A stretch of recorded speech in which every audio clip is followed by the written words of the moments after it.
Allez-y. Notre motion a été retardée un peu comme notre printemps. Ça nous a permis d'avoir des discussions fructueuses avec M. Ménard, le responsable du développement durable des espaces verts et des grands parcs. Aussi d'avoir des discussions avec le jardin botanique, l'espace pour la vie, et de considérer certaines choses qu'on n'a peut-être pas considérées pleinement dans la première mouture de la motion. Donc, ce que je vous présente aujourd'hui, c'est une version qui est déjà amendée, un amendement que nous avons travaillé conjointement et que je vais vous faire distribuer, donc, à l'instant. Voilà, merci beaucoup. Dans cet amendement, il est important de noter que la phrase est peut-être un peu malcommode, mais l'amendement qu'on introduit est une exception qui vise seulement l'espace pour la vie et les plantes qui se trouvent à l'intérieur de ces serres. Parce que ce qu'on m'a expliqué, c'est que présentement, ils ont de la difficulté avec certaines variétés de plantes qui seraient très fragiles, de trouver un remplacement pour certains produits qui pourraient contenir des néonicotinoïdes.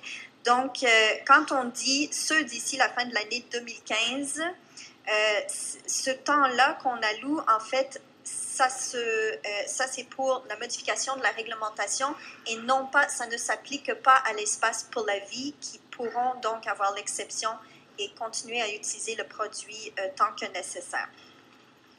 Donc, je remercie encore une fois M. Ménard pour sa collaboration et son appui. Également, mon collègue Normand Marinacci, qui est un pionnier dans ce qui concerne les pesticides et l'utilisation ou l'interdiction des pesticides sur le territoire de l'île. Si vous aimez le miel, vous aimez forcément les abeilles. Le lien est facile à faire. Et là-dessus, je salue Miel Montréal qui nous ont offert aussi leur soutien à cette motion, ainsi que toute leur expertise et beaucoup d'assistance dans la formulation de la motion. Mais si vous aimez aussi les pommes, les poires, les prunes, les fraises, les courges, les cerises, les abricots, les tomates, les melons, les courges, les carottes, le chou, le céleri, le brocoli, les agrumes, les piments, les fèves, le sésame, le café, le cacao, les amandes, les noix. Enfin, vous comprenez que la production de tous ces aliments... S'il vous plaît, écoutez, un instant, Mme McIntyre. Chers collègues, je vais vous demander, je sais qu'on est tous très fatigués, mais cependant, il y a une élue qui est au micro, donc je vous demanderai votre attention, s'il vous plaît. Merci. C'est peut-être un peu long, mais j'ai attendu quand même 3 mois pour faire mon intervention. Alors, la production de tous ces aliments et d'autres encore dépendent des pollinisateurs. Au fait, selon l'Organisation des Nations Unies pour l'alimentation et l'agriculture, c'est au moins le tiers des cultures agricoles du monde qui dépendent des pollinisateurs.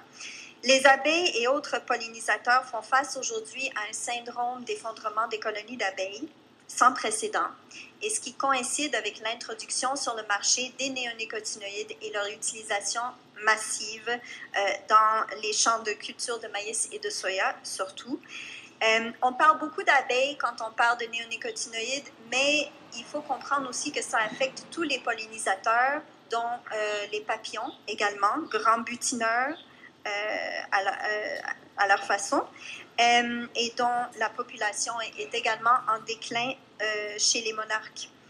L'Association canadienne des médecins pour l'environnement s'inquiète même d'impacts possibles sur la santé humaine par la contamination des sols et des eaux de ruissellement qui pourront avoir des conséquences sur le cerveau et sur les systèmes nerveux et reproductifs des humains. Par ailleurs, c'est un contaminant qui reste très longtemps dans le sol, donc jusqu'à 3 ans et même plus, et qui se rend jusqu'à la nappe phréatique, empoisonnant nos ressources d'eau. La présence a été détectée dans 16 des rivières du Québec qui ont été testées pour la présence des néonicotinoïdes, dont le fleuve Saint-Laurent.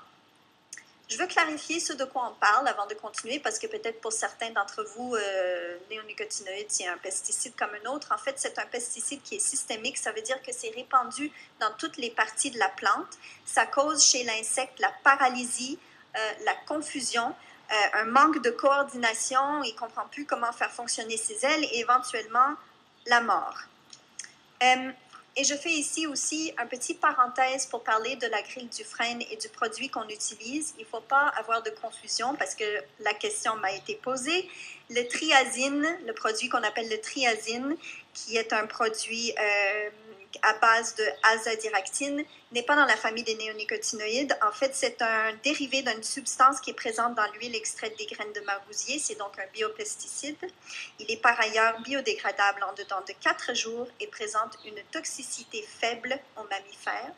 L'injection des arbres au triazine est un élément très important dans notre stratégie de SLAM et en tant que tel, donc, je tiens à vous rassurer que cette motion, l'adoption de cette motion ne toucherait pas à les mesures qui sont proposées contre la grille Dufresne. Alors, j'avais envoyé à l'ensemble des membres du conseil, il y a déjà 3 mois, un lien vers un documentaire sur les abeilles qui a paru à l'émission La Semaine verte à Radio-Canada. Là-dedans, on entend le témoignage de M. Doyon, qui est apiculteur à Saint-Sylvestre, et donc de Miel Doyon, qu'on a peut-être dans nos étagères à la maison. Il y a 15 ans, la mortalité de ces colonies d'abeilles était autour de 5 à 6 %. Aujourd'hui, il constate une mortalité autour de 35 %. Aux États-Unis, nos amis apiculteurs au sud de la frontière ont perdu en moyenne 42 % de leurs colonies entre avril 2014 et avril 2015. C'est pourquoi, mardi dernier, la Maison-Blanche a annoncé la stratégie pour promouvoir la santé des abeilles et d'autres pollinisateurs, qui examinera également l'impact de l'utilisation des néonicotinoïdes sur ces populations. En Ontario, cette année, la mortalité des abeilles s'élève à 58 %, soit la pire année sur record. L'Ontario a répondu avec son plan de protection qui s'appelle « Protection des pollinisateurs, proposition visant à améliorer la santé des pollinisateurs et à réduire l'utilisation de pesticides à base de néonicotinoïdes en Ontario », qui imposera de nouvelles exigences réglementaires afin de diminuer l'utilisation et en fait de diminuer l'utilisation des semences traitées de néonicotinoïdes de 80 % d'ici 2017. Mais ici au Québec, qu'est-ce qu'on fait? On n'agit pas. Qu'est-ce qu'on attend pour agir? Je ne sais pas. Où est notre plan d'action? Je ne l'ai pas vu. Une étude réalisée en 2013 par des chercheurs de l'Université Laval démontre un taux de mortalité élevé à proximité des champs de monoculture de maïs traités aux néonicotinoïdes qui confirme les observations de nos apiculteurs comme M. Doyon, de Miel Doyon. Une deuxième étude du sérum effectuée sur une période de 2 ans entre 2012 et 2013 sur un échantillon de 13 fermes québécoises démontrait qu'il n'y avait aucune différence significative de rendement entre les champs traités et non traités. Ça, je trouve intéressant parce que ça amène la question, est-ce qu'on est en train de tout traiter inutilement, en plus, sans mesurer les vrais impacts de ce traitement? Sur le site du MAPAC, on indique, par rapport à ces 2 études, en considérant les résultats obtenus pour ces 2 études, on peut s'interroger sur l'utilisation systémique d'insecticides de semences dans le maïs. On peut s'interroger. On, c'est qui? Ben, c'est le MAPAC. Peut, à mon sens, ça devrait être doit. S'interroger, je remplacerai par agir. Le MAPAC doit agir. Et c'est ce que je demande dans cette motion en deuxième partie. En première partie, donc je vais revenir, on va parler de l'utilisation à Montréal. Il y a des gens qui m'ont demandé, OK, oui, l'agriculture, l'enrobage des semences, oui, mais à Montréal, est-ce qu'on utilise le produit? À Montréal, c'est surtout utilisé contre les vers blancs, les fameux larves d'hanneton qui mangent les racines du gazon et donc on se retrouve avec une pelouse qui est complètement asséchée. Alors, on voit un produit qui s'appelle le Mérite, que peut-être vous connaissez, qui est à base d'imidaclopride, qui est un néonicotinoïde. Ce produit est offert par les services d'entretien de pelouse et il est aussi disponible dans les pépinières. Je vous encourage à ne pas l'utiliser et bientôt, vous n'auriez plus le droit, en fait, de l'utiliser si vous acceptez d'adopter cette motion. Nous, les acteurs de premier plan en arrondissement, nous avons le devoir d'informer nos citoyens des dangers des pesticides, de tous les pesticides, non seulement les néonicotinoïdes, et de proposer des actions qui peuvent faire, qui remplacent l'utilisation de ces pesticides-là. Et il y en a plusieurs choses qu'on peut faire pour entretenir une belle pelouse. diversifier les semences, ne pas tondre trop court.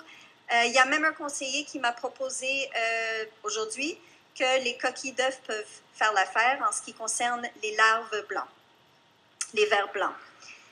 Il y a un autre cas d'utilisation qui est préoccupant pour les citadins et c'est la vente dans les quincailleries, dans les pépinières de plants qui sont déjà traités avec les néonicotinoïdes. Donc, ce n'est pas une application qu'on fait après vente, c'est déjà le cas quand on achète le produit, la plante qu'on achète contient déjà le néonicotinoïde qui, comme je vous ai expliqué au début, étant donné que c'est un pesticide qui est systémique, donc c'est répandu dans toutes les parties de la plante et donc quand on plante ça dans notre jardin, tout butineur qui vient se poser là-dessus va ingérer le pesticide et va en être empoisonné. Mais ici, il y a déjà une bonne nouvelle.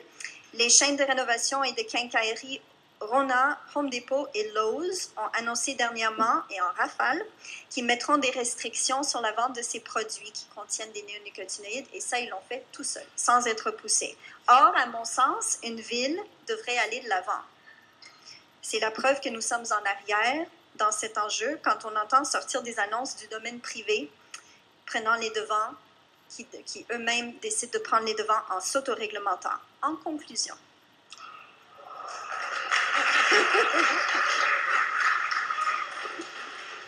je vous ai dit, c'est ça qui arrive quand vous me demandez de reporter 1 mois, 2 mois, voilà, j'ai le temps de travailler mon discours. D'un côté, on a l'enrobage des semences de soya et de maïs à grande échelle et la monoculture des champs, la pelouse parfaite que l'industrie des pesticides veut nous vendre, mais de l'autre côté, une vie sans miel, sans café, sans cacao, sans amandes, cerises, pommes, etc. À vous de décider. L'Union européenne a agi, l'Ontario a agi, la Maison-Blanche a agi. À Montréal, nous vous demandons d'agir aujourd'hui pour interdire les néonicotinoïdes à la ville de Montréal et nous demandons également que Québec agisse. Merci.